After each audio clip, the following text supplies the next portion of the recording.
Salve galera, então, hoje eu vim aqui na Yamaha buscar minha moto depois de 7 dias.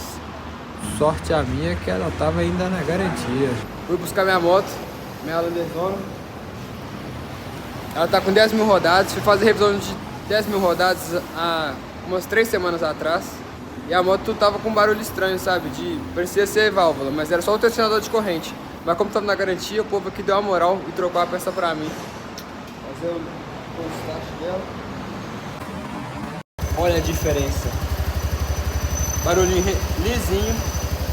Vou deixar o vídeo com barulho como é que tava foda.